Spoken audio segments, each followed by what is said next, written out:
ब्रह्म विद्या मांडूक्य उपनिषद ब्रह्म सोय आत्मा चतुष्पाद। मुक्तिकोपनिषद के 5वें मंत्र में हनुमान जी और प्रभु राम के बीच एक संवाद है, जिसका संदर्भ अध्यात्म रामायण के प्रथम अध्याय में व्यास जी ने भी लिया है। वह संवाद व उसकी भूमिका इस तरह है। एक बार दोपहर के भोजन उपरांत प्रभु राम अपनी ध्यान समाधि से बाहर आए और देखा सामने हनुमान जी प्रभु के चरणों में उनकी सेवा कर रहे हैं। ईश्वर उनको देखकर मुस्कुराए। उनको आभास था कि कुछ दिनों से हनुमान जी कार्य करते करते किसी विचार में डूब जाते हैं और पहले की तरह शीघ्रता से स्वयं कार्य नहीं कर रहे हैं। ईश्वर ने हनुमान जी की तरफ गंभीरता से देखा। हनुमान जी में प्रभु से अपने हृदय की बात कहने का साहस आ गया। हनुमान जी ने पूछा, इदानी त्वा रघुश्रेष्ठ प्रणमामि मुहुर्मुहुः त्वद्रूपं ज्ञातुमिच्छामि तत्त्वतो राम मुक्ते।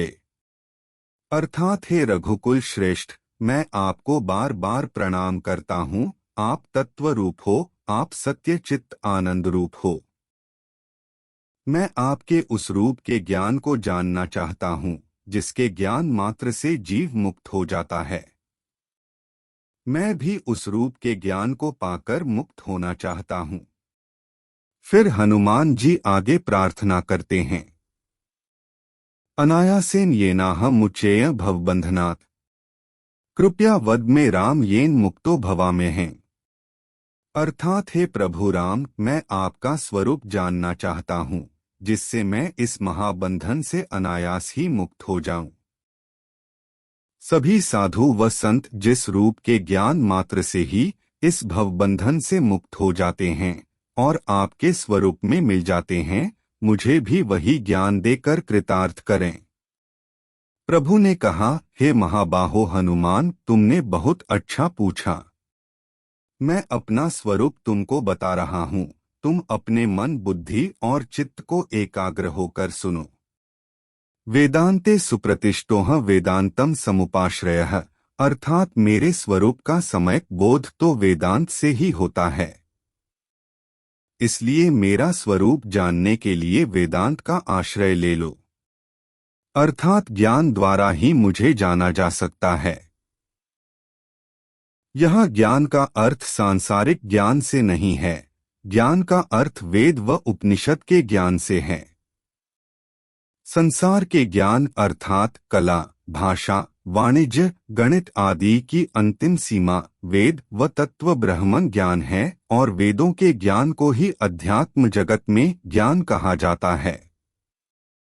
वेदांत का अर्थ है ज्ञान का अंतिम छोर, अर्थात उसके बाद ज्ञान भी नहीं रहता, केवल ईश्वर और ईश्वर का बोध ही रहता है। ईश्वर के बोध के बाद ज्ञान का कोई महत्व नहीं है। जैसे इस जगत में आप शिक्षा समाप्ति के बाद अपने व्यापार में लग जाते हो और व्यापार में उस किताबी शिक्षा का जितना महत्व रहता है, वैसा ही महत्व ईश्वर प्राप्ति के बाद बाकी ज्ञान का रह जाता है। हनुमान जी ने आश्चर्य होकर कहा, प्रभो, मैं तो वानर जाति का पूर्ण मनुष्य भी नहीं हूँ। हे रघुश्रेष्ठ, वेदांत किसको कहते हैं? वह वेदांत कहाँ है? वह कैसा दिखता है? कृपया मुझे बताएं। प्रभु ने हनुमान जी से कहा, सुनो हनुमान, मैं तुम्हें वेदों और वेदांत के बारे में बताता हूँ। निश्वास भूता में विष्णुवेदा जाता है सुविस्तरा है।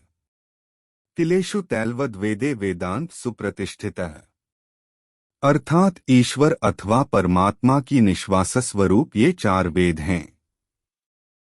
जैसे तिलों के कण कण में तेल व्याप्त होता है, ठीक वैसे ही इन 4 वेदों में मैं ही व्याप्त हूँ, अर्थात मेरा ही स्वरूप इनमें व्याप्त है। निश्वास स्वरूप का अर्थ है सांसों के आने जाने की तरह। ईश्वर ने यहाँ श्वास शब्द का उल्लेख किया है। ईश्वर का रूप अर्थात शरीर हमारी तरह नहीं होता, वे सगुण निराकार हैं। अर्थात श्वास शब्द का अर्थ प्राणों से है।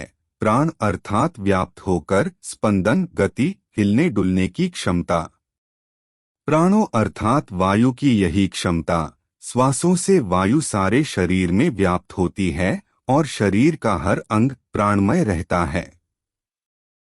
हनुमान जी को भी कहते हैं शंकर सुवन केसरी नंदन, अर्थात यह तीनों शंकर, सुवन अर्थात वायु और केसरी अर्थात हनुमान जी के माता अंजना के पति या स्वामी हैं। अब एक पुत्र के तो एक ही पिता होंगे, लेकिन इस कथन अर्थात शंकर सुवन केसरी नंदन में तीनों को पिता बोला गया है। हनुमान जी के इस नाम की कथा इस तरह है। महादेव शंकर जी ने वायु देवता को बुलाया और उनको अपने तेज से अंश देते हुए कहा, इसको ले जाओ और अंजनी के गर्भ में जो संतान पल रही है, यह तेज उसमें स्थापित कर दो। वायु देवता ने महादेव जी की आज्ञा का पालन करते हुए माता अंजनी की श्वासों से उनके शरीर में प्रवेश किया और अंजनी के शरीर में प्राण रूप व्यान वायु के रूप में उस तेज को ले जाकर मां अंजनी के गर्भ में पल रहे हनुमान जी के शरीर में अपने तेज सहित स्थापित कर दिया। इस तरह हनुमान जी को इन तीनों का पुत्र कहा गया है। इसी तरह इस मंत्र निश्वास भूता में विष्णुवेदा जाता सुविस्तराः में श्वास को ईश्वर के उसी गुण को इंगित कर यह बताया है कि वेद मेरा ही ज्ञान है और मैंने इसे इस अनंत सृष्टि में जो मेरे तिल से भी कम जगह में समाया हुआ है, जो मेरी इच्छा अर्थात केवल मेरे सोचने मात्र से उत्पन्न हुआ है, जिस तरह मैं उस पूरी सृष्टि में व्याप्त हूँ उसी तरह वेद अर्थात मेरा ज्ञान भी पूरी तरह सृष्टि में व्याप्त है। अब हनुमान जी असमंजस में पड़ गए कि यदि प्रभु सब जगह व्याप्त है तो मुझे कैसे नहीं दिखे अथवा अनुभव हुए। अब आगे हनुमान जी ने पूछा, प्रभु वेद कितने प्रकार के होते हैं? उनकी शाखा कितनी है? और उन शाखाओं की उपनिषद कितनी हैं? प्रभु श्री राम जी ने हनुमान जी को कहा, कुल मिलाकर 4 वेद हैं।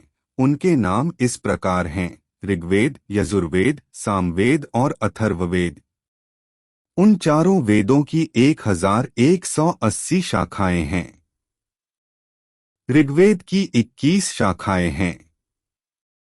यजुर्वेद की शाखाएं 106 हैं। सामवेद की 1000 शाखाएं हैं और अथर्ववेद की शाखाएं 50 हैं। इस तरह चारों वेदों की 1180 शाखाएं हैं। हर एक शाखा का एक उपनिषद है। इस तरह कुल 1180 उपनिषद हो जाते हैं। इन 1180 उपनिषदों में 108 उपनिषद श्रेष्ठ उपनिषद हैं। उनमें से भी 32 उपनिषद गहन उपनिषद हैं और इन गहन उपनिषदों में भी 10 उपनिषद श्रेष्ठ हैं जो मेरे स्वरूप के उस स्वरूप का निरूपण करते हैं और साधक अथवा मुमुक्षु को मुक्ति प्रदान करने में सक्षम हैं। इन 10 उपनिषदों में से भी मांडूक्य मेकमेवालम मुमुक्षुना विमुक्ते अर्थात केवल मांडूक्य उपनिषद ही वह उपनिषद ही सर्वश्रेष्ठ उपनिषद है जो मुमुक्षु अर्थात जिज्ञासु व ज्ञान के अधिकारी साधक को मेरे उस स्वरूप का ज्ञान देता है जिससे मुमुक्षु की मुक्ति व विमुक्ति हो जाती है और वह कभी लौट के इस जगत में नहीं आता। स्वयं भगवान श्री राम ने मुक्तिकोपनिषद में ही मांडूक्योपनिषद को सर्व उपनिषदों में श्रेष्ठ बतलाया है। मांडूक्य उपनिषद सबसे छोटी उपनिषदों में से एक है और सबसे गहनतम व सबसे सरल भी इसी को ही माना गया है। इस उपनिषद में जीव और परमात्मा की एकता की व्याख्या अथवा प्रतिपादन किया गया है। ओम को ही ईश्वर का नाम दिया है, अर्थात ओम ही ईश्वर है जो भी सृष्टि में हुआ है, हो रहा है और जो भी होगा, अर्थात भूतकाल, वर्तमान काल और भविष्य काल तीनों ही ओंकार स्वरूप ईश्वर है। यच्च अन्यत् त्रिकालातीतं तत् अपि ओंकार, अर्थात जो इन तीनों कालों से बाहर है, कालातीत है, वह भी केवल ओंकार ही है। अब मांडूक्य उपनिषद के कुछ मंत्रों की व्याख्या करते हैं जो सृष्टि और ईश्वर की एकता को बताती हैं। सर्वं हेतद् ब्रह्मायमात्मा ब्रह्मा सोमात्मा चतुष्पात्। जागृत स्थानो बहिष्प्रज्ञः सप्तांग एकोनविंशतिमुखः। स्थूलभुग् वैश्वानरः प्रथमः पादः। जो भी यहाँ है, अर्थात जो भी इस सृष्टि में और सृष्टि के बाहर भी, वह केवल ब्रह्मन है, ब्रह्म ही है। यह आत्मा भी ब्रह्मन ही है और इसके 4 चरण हैं। यहाँ चरण का अर्थ है तत्व या तल या सोपान। जैसे एक भवन में कई तल होते हैं, इसी तरह इस आत्मा अथवा ब्रह्म के 4 तल हैं। पहला चरण जागृत स्थान है, जहाँ वह बहिष्प्रज्ञ अर्थात देह से बाहर की सृष्टि का ज्ञान लेता है, सृष्टि में ही जीवन जीता है और इसके 7 अंग हैं और एकोनविंशतिमुख अर्थात 20 में से एक कम अर्थात 19 मुख वाला है। यही स्थूल जगत को भोगता है और समष्टि रूप से वैश्वानर कहलाता है। 7 अंग इस तरह हैं। अग्निमूर्धाः चाक्षुषी चंद्र सूर्याः दिशा श्रोत्रे वाग्विवृत्तश्च वेदाः वायु प्राणः दृद्यं विश्वस्य पद्भ्यां पृथिवी हर्येशः सवराभूतात्मा। इस मंत्र की व्याख्या से पहले सप्तांग को समझ लेते हैं। सप्तांग इस सृष्टि के हैं और इस सृष्टि में सजीव शरीरों के लिए हैं। अर्थात 1 अग्नि द्युलोक अर्थात ऊपर के लोक व आकाश आदि व 2 मूर्धा मस्तक अथवा भाल है, 3 चंद्र सूर्य से चक्षु अथवा दृष्टि इंद्री है, 4 दिशा श्रोत अथवा कर्णेंद्री है और 5 ये विस्तृत वेद वाक इंद्री अथवा वाणी है। 6 वायु प्राण है, संपूर्ण विश्व इसका हृदय है और 7 पृथ्वी इसके चरण हैं, अर्थात जिससे यह गमन करता है या जिस पर ब्रह्म अथवा ईश्वर अपनी रचना को खिलाता है। यह ब्रह्म के 7 अंग हैं। अब मंत्र में जागृत स्थानों बहिष्प्रज्ञः का अर्थ है वह सृष्टि जो जागृत अवस्था में ही प्रज्ञा अर्थात जिसका ज्ञान केवल जागृत अवस्था में ही होता है, अर्थात यह साक्षात जागृति का जगत जिसे हम जागृत अवस्था में देखते हैं। एक उदाहरण है। एक बार एक धनी व्यक्ति ने सोचा कि दूसरे प्रदेश की यात्रा की जाए। इस विचार से उसने अपने बड़े बेटे को व्यापार की जिम्मेदारी देकर यात्रा पर निकल गया। अपने साथ नौकर और काफी सारी हुंडियां रुपी धन ले गया। हुंडी अर्थात एक धन का पत्र जिसे एक धनी दूसरे को देता है कि जब भी चाहे वह पत्र के बदले कर धन उससे या उसके मित्रों जैसी भी व्यवस्था हुई हो से धन वापस ले सकता है। कई दिनों की थल कभी जल यात्रा के बाद दूसरे प्रदेश पहुंचे। दूसरे प्रदेश में भाषा भी अलग, खान पान भी अलग, इस सब से उस धनी व्यक्ति का स्वास्थ्य बिगड़ गया। नौकर एक वैद्य से औषधि लाने गया। वैद्य ने समझा कि उस नौकर की तबीयत खराब है। उसने नौकर को पेट साफ करने की औषधि दी। धनी व्यक्ति का स्वास्थ्य उस औषधि को खाकर बिगड़ता चला गया और उसने निर्णय लिया कि वापस घर ही चलते हैं। अब बहिर्प्रज्ञा अर्थात जो भी किया धनी व्यक्ति ने किया, जो भी दिन बीते धनी व्यक्ति के बीते, अर्थात वह धनी व्यक्ति जो देह है और वह संसार जहां वह रहा, घूमा, व्यापार किया, सब जागृत जगत के थे। वह यथार्थ अथवा सपनों का संसार नहीं था, साक्षात जगत था जिसे उसने पूरी तरह भोगा। इसे ही बहिर्प्रज्ञ कहते हैं। जिसे हम अपने देह, इंद्री, मन, बुद्धि और अहंकार से अनुभव करते हैं, इसको भोगते हैं और यहाँ जो भी कार्य करते हैं उसी अनुसार फल भी पाते हैं। जैसे जो विद्यार्थी अपनी शिक्षा पर ध्यान देगा, एकाग्रता से शिक्षा ग्रहण करेगा, उसी को परीक्षा में सफलता मिलेगी। 49 मुखय का प्रयोग जागृत सजीव देह के लिए किया है। इसका अर्थ है इस सजीव देह में 19 मुख हैं, जिससे सजीव देह इस सृष्टि को भोगती है और सजीव देह ही इसका भोगता है। स्थूल जड़ वस्तु इस सृष्टि को नहीं भोग सकती, वह तो जड़ है, उसमें न तो ज्ञान है और न ही कोई इच्छा और न ही कोई कर्म, इसलिए वह निर्जीव जड़ माया ही है। सजीव देह के 19 तत्व होते हैं, जिससे सजीव देह न केवल सजीव होती है बल्कि उसमें वह ज्ञान, इच्छा और कर्म भी आ जाते हैं, जिससे वह इस जगत में कर्म करती है, भोजन ग्रहण करती है और जब तक जीवित रहती है इस जगत में सुख दुख भोगती है। यह 19 तत्व सूक्ष्म शरीर के होते हैं।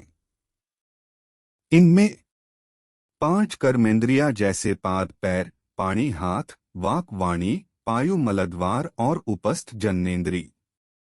कर्मेंद्रियां केवल कर्म करती हैं, इसने ज्ञान नहीं लिया जा सकता। 5 ज्ञानेंद्रियां जैसे श्रोत, सुनने के कान, त्वचा जगत के अनुभव, ठंडा, गरम, ठोस आदि के अनुभव, चक्षु दृष्टि इंद्री जगत को देखने के लिए, जिह्वा संसार की वस्तुओं का स्वाद व रस लेने के लिए, घ्राण अर्थात जगत की वस्तुओं की सुगंध दुर्गंध लेने के लिए। यह ज्ञानेंद्रिय केवल ज्ञान ग्रहण करती है और कुछ कार्य नहीं कर सकती। 5 प्राण शरीर में जो भी गतिविधि व हलचल आदि होती हैं, वायु 5 प्राण के रूप में उसे पूरा करती है। प्राण अपान, समान, उदान और व्यान ये 5 प्राण से ही देह के अंग कार्य कर सकते हैं। 4 अंतर चातुस्तय मन, बुद्धि, चित्त और अहंकार। मन सूक्ष्म इंद्री है और वह ज्ञानेंद्रियों से ज्ञान ग्रहण कर संकल्प विकल्प करती है कि क्या उसे अच्छा लगा और क्या उसे बुरा लगा। बुद्धि मन से ज्ञान लेकर निश्चय व निर्णय करती है कि देह के किस अंग को क्या करना चाहिए। चित्त यह अनंत स्मृति का भंडार है, जिसमें जीव की पिछले जन्मों के कर्मों की स्मृति भी रहती है। अहंकार का अर्थ है जब मन, बुद्धि और चित्त जागृत होते हैं तो जीव को अपने होने का अनुभव हो जाता है कि यह मैं हूँ, यही अहंकार कहलाता है। इस तरह एक देह, सजीव देह इस जगत में व्यापार व व्यवहार करती है। एक देह को विश्वरूप कहते हैं, अर्थात जो रूप दिखाई देता है वह उस जीव का विश्वरूप है। जैसे एक महिला, जो उसका नाम है और जो रूप है वह उस महिला का विश्वरूप है। एक पुरुष का नाम रमेश है और जो उसका रूप है तो कहेंगे को वह रमेश का विश्वरूप है। इससे तरह हर जीव, पशु, पक्षी, कीट, मछली आदि के व्यष्टि अर्थात अलग अलग विश्वरूप हैं।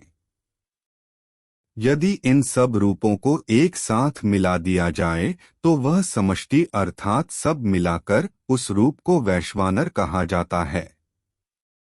इस तरह बहिर्प्रज्ञ विश्वरूप व वैश्वानर को समझा जाता है। यही आत्मा का प्रथम चरण है।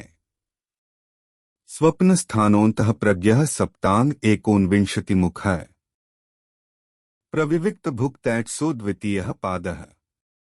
आत्मा के दूसरे चरण को तेजस कहा जाता है। यह स्वप्न अवस्था में रहता है और सूक्ष्म पदार्थों का भोग अथवा अनुभव करता है। स्वप्न ही इसका स्थान है और यह अंतरप्रज्ञ है, अर्थात बाहर के विश्व में कोई सीधा व्यवहार नहीं करती, ना ही दृष्टिगत होती है, अर्थात किसी को दिखाई नहीं देती, केवल स्वयं को ही इसका भान होता है। इसके भी सप्तांग हैं और 49 मुख अर्थात 19 मुख है। जो मुख स्थूल शरीर अथवा बहिर्प्रज्ञा के अंग व मुख थे, वही अंग और मुख इस अंतर्प्रज्ञा रूप आत्मा के भी हैं। व्यष्टि रूप में इसे जीव अथवा आत्मा व सूक्ष्म शरीर कहते हैं और इसके अभिमानी को तेजस कहते हैं। यह दृश्यमान नहीं होता, इसलिए यह न तो स्त्री है, न पुरुष और न ही इन दोनों का मिला जुला रूप। समष्टि रूप में इसे सूत्र आत्मा और ब्रह्मा जी भी कहा जाता है। अगले मंत्र का पूर्व भाग है, इस प्रकार है। यत्र सुप्तो न कंचन काम कामेते न कंचन स्वप्न पश्यति तत् सुषुप्तम्।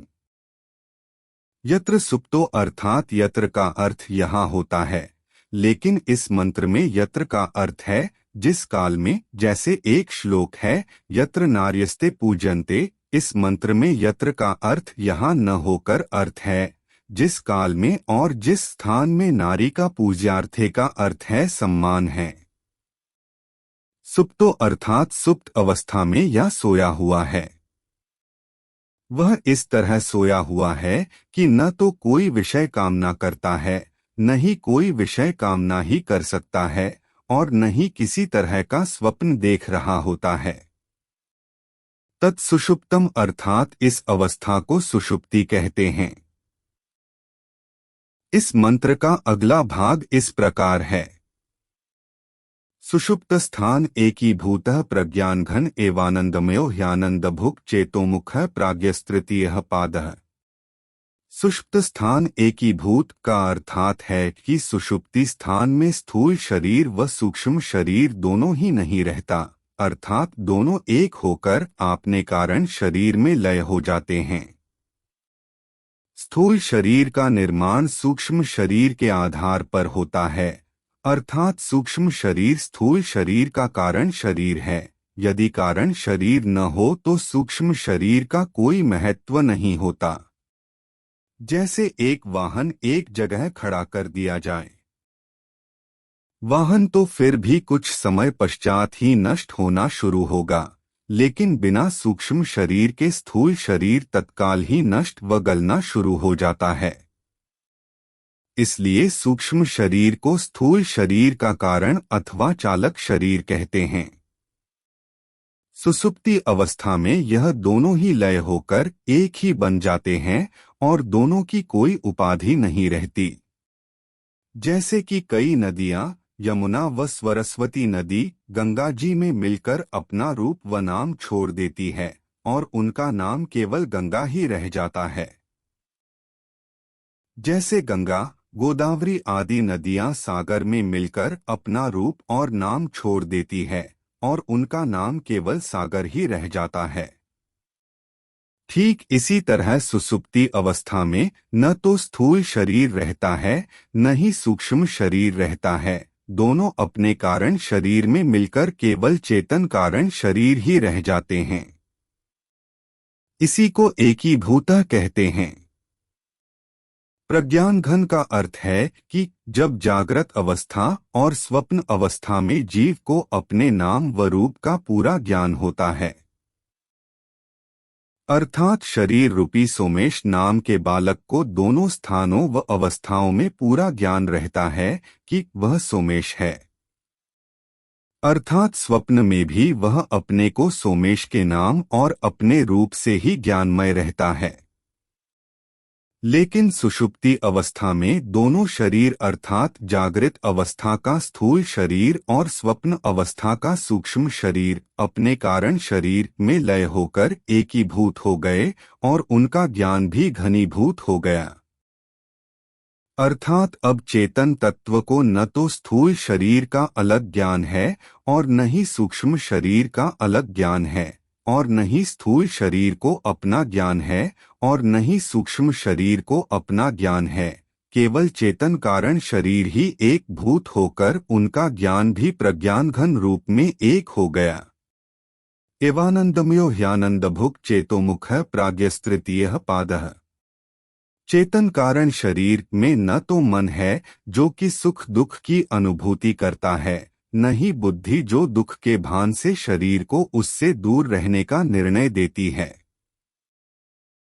जैसे एक बच्चे का पैर एक कांटे पर पड़ा, उसे कांटा चुभा, त्वचा इंद्री ने यह ज्ञान मन तक पहुंचाया और मन ने बुद्धि को यह ज्ञान सौंपा। बुद्धि ने तुरंत ही शरीर से पैर को वहां से हटाने का आदेश दिया और शरीर द्वारा पैर हटा लिया गया।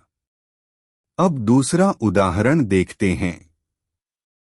ग्रामीण स्थलों में अधिकतर बच्चे खेलते हुए किसी तरह की पादुका नहीं प्रयोग करते और पूरे मैदान में भागते रहते हैं। अक्सर उनके पाँव में छोटे छोटे कांटे चुभ जाते हैं। वह इन कांटों को हाथों से ही निकाल देते हैं। लेकिन कई बार कांटा बहुत छोटा होता है और पैर के तलुवे के अंदर चला जाता है, और ऐसे कांटे का पता भी कुछ दिन बाद ही चलता है, जब उसकी चुभन शुरू होती है। ऐसे में वह बालक जिसे कांटा चुभा है, एक बड़े कांटे की सहायता से उस कांटे को निकाल देता है, अर्थात स्वयं ही बड़े कांटे को अपने तलुवे में अंदर तक चुभाकर छोटे कांटे को बाहर की तरफ धकेलता है और छोटा कांटा बाहर निकल जाता है। इसमें उसका मन भी नहीं रोकता और बुद्धि भी सभी अंगों अर्थात हाथ, पैर, चक्षु सभी को समन्वय में लेकर बड़े कांटे से छोटे कांटे को निकालने का ज्ञान देती है। यदि स्वप्न में भी कोई ऐसा कांटा चुभ जाए तो भी यह ज्ञान रहता है कि इस तरह बड़े कांटे की सहायता से छोटे कांटे को निकाला जाता है। अर्थात स्वप्न में भी सूक्ष्म देह, मन, बुद्धि हमेशा जागृत अवस्था में ही रहते हैं। प्रज्ञानघन स्थिति में स्थूल और सूक्ष्म शरीर दोनों ही कारण शरीर में लय हो गए, अर्थात मिल गए, और अब कोई उपाधि व तत्व भी न रहा। इसलिए सुषुप्ति में न तो मन ही रहता है और न ही बुद्धि। यही कारण है कि सुषुप्ति में न सुख की अनुभूति होती है, न दुख की अनुभूति होती है, और न ही शरीर का ही भान रहता है। अर्थात एवानंदमयो ह्यानंदभुक् चेतोमुख की स्थिति रहती है। एवानंदमयो का अर्थ है केवल आनंद ही आनंदमय स्थिति रहती है। सुषुप्ति में केवल आनंद की प्राप्ति होती है। कारण शरीर आनंद का ही भोक्ता होता है और केवल आनंद ही उसका स्वरूप है। अर्थात हमारा स्वरूप केवल आनंद है।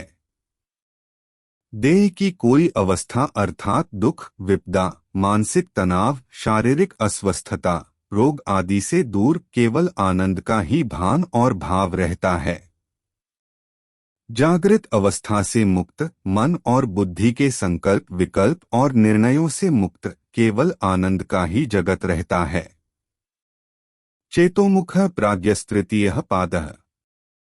चेतोमुख अर्थात चेतना और चैतन्यता ही जिसका मुख अर्थात प्राप्ति का साधन है, वही प्रज्ञा स्थिति आत्मा रूपी ब्रह्म का तीसरा चरण है। एक अर्थात व्यष्टि रूप में एक एक सुषुप्ति रूप को कारण शरीर कहते हैं और सब सुषुप्ति शरीरों के समष्टि रूप को अव्यकृत कहते हैं, और अंतर्यामी इसका अभिमानी है। वही समस्त सूत्रात्मा का कारण है। सजीव सृष्टि की रचना का आधार यही अंतर्यामी है। इसी समष्टि रूप अव्याकृत अर्थात अंतर्यामी को महादेव के रूप में भी पूजा जाता है। जहाँ महादेव जी होते हैं वहाँ समष्टि स्थूल शरीर अथवा विराट रूप अथवा वैश्वानर अर्थात विष्णु जी नहीं होते, और वहाँ समष्टि सूक्ष्म शरीर अथवा सूत्रात्मा अथवा तेजस अथवा ब्रह्मा जी भी नहीं होते। इस तरह तीनों परमेश्वरों को सृष्टि के अलग अलग चरणों का कारण बताया गया है। इस तरह ब्रह्म तथा आत्मा रूपी ब्रह्म के तीन चरणों की व्याख्या पूर्ण हुई। अब चतुर्थ चरण को अर्धमात्रा अथवा अमात्रा अर्थात मात्रा विहीन भी कहा जाता है। अमात्रश्चतुर्थो व्यवहार्यः प्रपंचोपशमः शिवो अद्वै, अर्थात ओम के चार चरण में अ, उ, म और अर्ध म होता है। अस्थूल शरीर का द्योतक है, जिसे आकार भी कहते हैं, और उस सूक्ष्म शरीर का द्योतक है, जिसे उकार भी कहते हैं, और म को मकार रूप कहा गया है। चौथे चरण में जो अर्धम है वह अमात्रा है, अर्थात मात्रा विहीन है। उसकी कोई मात्रा नहीं है और उसमें कोई मात्रा भी नहीं है। मात्रा का अर्थ भार, माप आदि भी होता है, और अमात्रा का अर्थ किसी भी तरह की मात्रा का न होना है। अर्थात अमात्रा अर्थात मात्रा विहीन ओंकार है, वही चतुर्थ आत्मस्वरूप है। वह इंद्रिय मन बुद्धि आदि से अव्यवहार्य है, अर्थात वह इंद्री मन व बुद्धि का विषय नहीं है, उसको इनसे जाना भी नहीं जा सकता और ये उस अमात्र ओंकार तक पहुंच भी नहीं सकती। अमात्र ओंकार इन सबसे परे हैं। सभी तरह के सांसारिक मानसिक स्वप्निल आदि प्रपंचों का उपशम है, अर्थात सभी तरह के सांसारिक अथवा सजीव सृष्टि में उत्पन्न प्रपंच अमात्र ओंकार में शांत हो जाते हैं, उन सबका उसमें विलय हो जाता है और केवल अमात्र ओंकार स्वरूप हो जाते हैं। यही एक अनादि अनंत अखंड सत्यरूप अद्वैत है, शिव अथवा स्वयंभुवम अथवा स्वयंभू है, जो केवल अपने संकल्प से प्रकट होता है और अपने में विलीन हो जाता है। वही ब्रह्म है, वही अद्वैत हम है। जो दिखाई दे रहा है वह सृष्टि का मात्र प्रपंच है। सत्य केवल ब्रह्म है। यही मांडुक्य उपनिषद के इन मंत्रों का पारमार्थिक अर्थ है।